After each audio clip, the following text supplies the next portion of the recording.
তুমি বাৰু জানানে আমাৰ বাসুদেৱ থানখনৰ বিষয়ে কিবা ইতিহাস? জানোতো। নিজৰ ঠাইৰ ঐতিহাসিক ক্ষেত্ৰখনৰ বিষয়ে নাজানিমনে? ব'লা তেন্তে আজি ইতিহাসৰ পাতনি মেলো। ব'লা।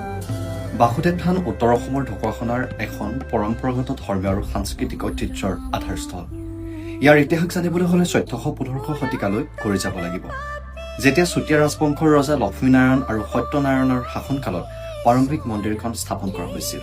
প্ৰথমে এই মন্দিৰখন সদায়পুৰত অৱস্থিত আছিল, য'ত 1392 খ্ৰীষ্টাব্দত চুতীয়া ৰজাই এজন ব্ৰাহ্মণ নাৰায়ণ দ্বিজক বিষ্ণু পূজাৰ বাবে ভূমিদান কৰিছিল।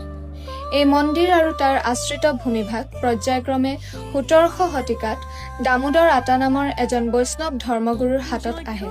দামোদৰ আতা মহাপুৰুষ শংকৰদেৱৰ দৌহিত্ৰ আছিল। তেওঁ সত্ৰৰ দৰে ধৰ্মীয় সংস্থাপনেৰে মন্দিৰখনৰ পুনৰ্গঠন কৰে আৰু ইয়াক লাওমুৰা সত্ৰ হিচাপে পৰিচিত কৰে। এই সময়ছোৱাত মন্দিৰখন বৰ্তমান স্থানত স্থানান্তৰ কৰা হয়। ইয়াৰ সৈতে একেলগে মন্দিৰ আৰু সত্ৰ একত্ৰিত হৈ নৰোৱা সত্ৰ নামেৰে খ্যাত হয়। দামোদৰ আতাৰ মৃত্যুৰ পিছত ৰামকান্ত আতা আৰু তাৰ পিছত ৰামদেৱ আতাৰ অধিকাৰ হিচাপে দায়িত্ব গ্ৰহণ কৰে। এই সময়ছোৱাত কিছু সময়তে মন্দিৰখনৰ যত্ন লোৱাৰ অভাৱত ই প্ৰায় অৰণ্য হৈ পৰিছিল। পিছত অচ্যুত আতাই ৰংগেনৰ সহায়ত পুনৰ মন্দিৰখনৰ পুনৰ্জীৱন দিয়ে। মাঘী পূৰ্ণিমাৰ দিনা নতুনকৈ বাসুদেৱ মন্দিৰ স্থাপন কৰা হয়, যাৰ স্মৃতিৰূপে আজিও এই তাৰিখত পালনাম অনুষ্ঠিত হয়। অচ্যুত আতাৰ ভাই মহেশ আতাই তাত এখন ডাঙৰ নামঘৰো নিৰ্মাণ কৰে। বাৰু, ইয়াৰ ইতিহাসৰ পাতনি মেলি এটি খণ্ডতে শেষ কৰিব নোৱাৰি। গতিকে পুনৰ এটি নতুন খণ্ডত লগ পোৱাৰ প্ৰতিশ্ৰুতিৰে